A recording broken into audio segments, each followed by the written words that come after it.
কণ্ঠস্বর যদি পরিবর্তন হয়, কথা বলতে যদি কষ্ট হয়, সেক্ষেত্রে অনেক সময় রোগীরা প্রোগ্রাম, তার ফ্যামিলি অকেশন, সোসাইটাল প্রোগ্রাম সাধারণত যেতে চান না।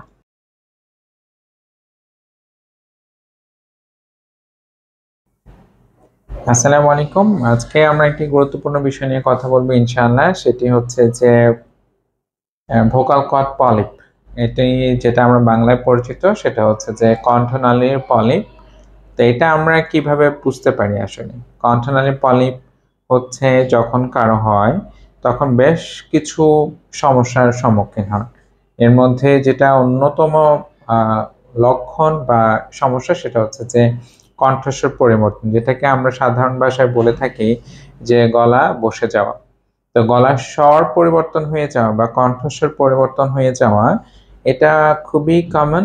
আমরা অনেক রুগী পেয়ে থাকি।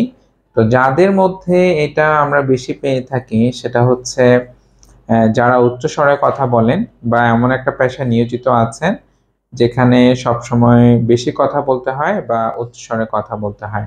যেমন আমরা যদি চিন্তা করি, যারা শিল্পী বা যারা গান তারা তাদের যে কণ্ঠনালী আছে সেটার উপর অনেক বেশি চাপ দিয়ে গান গাইতে হয়, যার কারণে যেটা দেখা যায় ওনাদের অনেক সময় কণ্ঠনালীতে পলিপ হয়, যেটা অনেক সময় সিঙ্গার্স নডিউল নামে পরিচিত। এছাড়াও যারা হিফজ করেন, কোরআন শরীফ মুখস্থ করা, অথবা যারা মাদ্রাসায় পড়াশোনা করেন, যারা শিক্ষক, টিচার এবং যারা ভেন্ডার বিভিন্ন জায়গায় কাজ করেন, এবং যারা বেশি পরিমাণে বক্তৃতা, যেমন কিছু ক্ষেত্রে পলিটিশিয়ানদের ক্ষেত্রে দেখা যায়, তাদের এই ধরনের সমস্যাটা হতে পারে। এছাড়াও কিছু কারণে সমস্যা হয়, যদি স্মোক, তারপরে ডাস্ট, এইগুলোর এক্সপোজার যদি বেশি হয়, সেক্ষেত্রে অনেক সময় আমরা দেখা যায় যে কণ্ঠনালীতে পরিবর্তন দেখা যেতে পারে। তো কণ্ঠনালীতে সাধারণত এইরকম উচ্চস্বরে কথা বলা বা ভয়েস অ্যাবিউজ, এটা যখন হয় তখন কি রকমের সমস্যা হতে পারে? তো এখানে একটা যেটা কমনলি হয় সেটা হচ্ছে ভোকাল কর্ড পলিপ বা কণ্ঠনালীর পলিপ, আরেকটা হচ্ছে যে নডিউল হতে পারে। তো যখন ভোকাল কর্ড পলিপ হয় তখন বিভিন্ন রকমের চিকিৎসা নিয়ে থাকেন, এবং আমরা রোগীদেরকে সাধারণভাবে এবং হচ্ছে ফাইবার অপটিক ল্যারিঙ্গোস্কোপ বা রিজিড এন্ডোস্কোপ, এক ধরনের মেশিন আছে যেটা আমরা গলার ভিতরে দিয়ে দেখি যে তার কণ্ঠনালীতে এই ধরনের কোনো পরিবর্তন আছে কিনা। যখন আমরা এই ফাইবার অপটিক ল্যারিঙ্গোস্কোপি অথবা রিজিড এন্ডোস্কোপি, যেটাকে অফিস প্রসিডিওর বলা হয়, এগুলো দিয়ে দেখি, তখন আমরা দেখি যে তার কণ্ঠনালীতে বিভিন্ন রকমের পরিবর্তন থাকতে পারে। এর মধ্যে একটা হচ্ছে যে ভোকাল কর্ড পলিপ। তো এই পলিপ হলে আমরা আসলে কি করি? যখনই কোনো একটা পেশেন্ট বা কারো ভোকাল কর্ড পলিপ আমরা পেয়ে থাকি, তখন আমরা সাধারণত মেডিকেল ট্রিটমেন্ট, যেটা কিছু তার অভ্যাস পরিবর্তন করা, ভয়েস রেস্ট বা ভয়েস থেরাপি দিয়ে থাকি, তার উচ্চস্বরে কথা বলতে নিষেধ করি, তার ভয়েস যেন একটু রেস্টে থাকে সেই অ্যাডভাইস করে থাকি, খাদ্যাভ্যাসে কিছু পরিবর্তন আনতে পারি। তো এই ধরনের চিকিৎসায় সাধারণত অনেক সময় রোগীরা ভালো হয়ে যায়। কিন্তু কোয়েশ্চেন হচ্ছে, যারা দীর্ঘ সময় নিয়মকানুন মানার পরেও ভালো হচ্ছে না, তাদের জন্য কি চিকিৎসা? তো আমরা এই চিকিৎসাটা সাধারণত রোগীরা জিজ্ঞেস করেন যে এগুলো আসলে আমরা অত্যাধুনিক পদ্ধতিতে চিকিৎসা করি কিনা, অথবা বাংলাদেশে অত্যাধুনিক কোনো পদ্ধতি আছে কিনা, অপারেশনের সময় তার কোনো ক্ষতি হবে কিনা, তিনি পুরোপুরি ভালো হবেন কিনা। আমরা বর্তমানে বাংলাদেশে অনেক সার্জন আছেন যারা ভোকাল কর্ড পলিপ এর জন্য অত্যাধুনিক পদ্ধতি, যেটা প্রায় সারা বিশ্বে স্বীকৃত, সেটা হচ্ছে যে microscopic surgery, microscopic laryngeal excision অথবা লেজার পদ্ধতি ব্যবহার করে থাকে।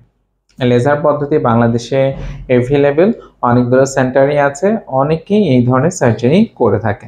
এই লেজার পদ্ধতির সার্জারির অনেকগুলো সুবিধা আছে। এটা রক্তক্ষরণ হয় না।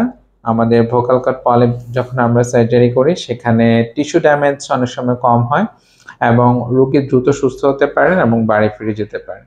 তা আমরা এখন একটি পেশেন্টের সাথে, একজন পেশেন্ট, সম্মানিত পেশেন্ট আমাদের, ওনাদের সাথে কথা বলে আমরা দেখব যে তার আসলে কণ্ঠনালীতে কি পরিবর্তন হয়েছিল। আসসালামু আলাইকুম। ওয়ালাইকুম আসসালাম। আপনার কি নাম? উমর ফারুক। আপনার এই কণ্ঠস্বরের পরিবর্তনটা কবে থেকে? এটা প্রায় তিন বছর। 3 বছর। জি। আগে একদম ভালো ছিলেন? আগে একদম ভালো ছিলাম। কথা বলতে আপনার কষ্ট হয়?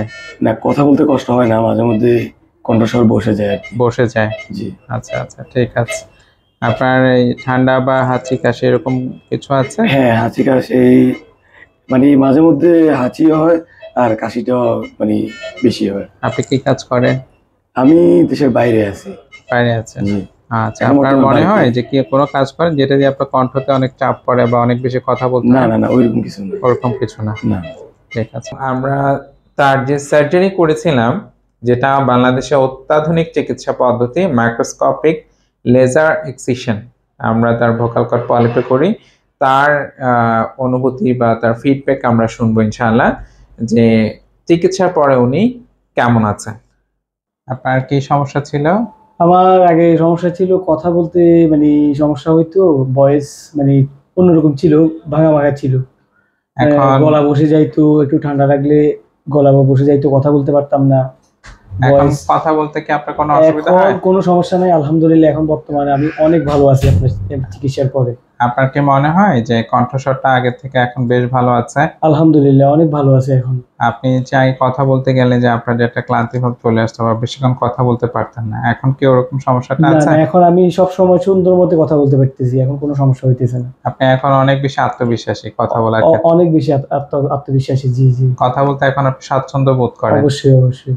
অপারেশনের পরে আপনার কোনো অসুবিধা হয়েছিল? না না না, অপারেশনের পরে আমার কোনো সমস্যা হয়নি। সাময়িক কিছু সমস্যা ছিল, ওষুধ খাওয়ার পরে ওইটা ইনশাআল্লাহ ঠিক হয়ে গেছে। আলহামদুলিল্লাহ। আলহামদুলিল্লাহ। এখন তো কোনো অসুবিধা না, হচ্ছে না? ইনশাআল্লাহ এখন কোনো সমস্যা নেই। আমরা কবে অপারেশন করেছিলাম? অপারেশন করেছি যে আমার প্রায় 25 দিন হয়ে গেছে। 25 দিনের মতো হয়ে গেছে। এখন কথা একদম সম্পূর্ণ স্বাভাবিক কণ্ঠস্বরে কথা বলতে হ্যাঁ, পারেন? একবারে স্বাভাবিক কণ্ঠস্বরে আমি কথা বলতেছি। ঠিক আছে, আপনাকে অনেক অনেক ধন্যবাদ। আসসালামু আলাইকুম। ওয়ালাইকুম আসসালাম। তো এই ধরনের চিকিৎসা আমরা দেখলাম যে ভোকাল কর্ড পলিপ, যেটা লেজার সার্জারি, এটা করার পরে সাধারণত রোগীরা অত্যন্ত খুশি হয়ে থাকেন এবং তারা বেশ কনফিডেন্ট থাকেন। কারণ কণ্ঠস্বর যদি পরিবর্তন হয়, কথা বলতে যদি কষ্ট হয়, সেক্ষেত্রে অনেক সময় রোগীরা কোনো প্রোগ্রাম, তার ফ্যামিলি অকেশন, সোসাইটাল প্রোগ্রাম সাধারণত যেতে চান না। তো তাদের জন্য কণ্ঠস্বর ফিরে পাওয়া, কণ্ঠস্বর স্বাভাবিকভাবে ব্যবহার করাটা অনেকটা বড় একটা পাওয়া এবং তার জীবনে ফিরে আসা এবং আত্মবিশ্বাসী হওয়া খুব গুরুত্বপূর্ণ ভূমিকা পালন করে। এবং সবচেয়ে যেটা বেশি গুরুত্বপূর্ণ, তার পেশাগত জীবন, যারা টিচার, যারা আর্টিস্ট, যারা হিফজ করেন, যারা মাদ্রাসায় পড়ান, যারা বক্তৃতা দেন, তাদের ক্ষেত্রে অনেক অনেক বেশি উপকার হয়ে থাকে। আমরা আজকে জানলাম যে বাংলাদেশে অত্যাধুনিক সার্জারি, যেটা মাইক্রোস্কোপিক, যেটা লেজার এক্সিশন, এটা এভেলেবেল আছে, অনেকগুলো সেন্টারে হয়ে থাকে এবং এই ধরনের সার্জারিতে সাধারণত রোগীদের ভালো হওয়ার সম্ভাবনা অনেক অনেক বেশি। আপনাদেরকে অনেক অনেক ধন্যবাদ। আসসালামু আলাইকুম ওয়া রাহমাতুল্লাহ।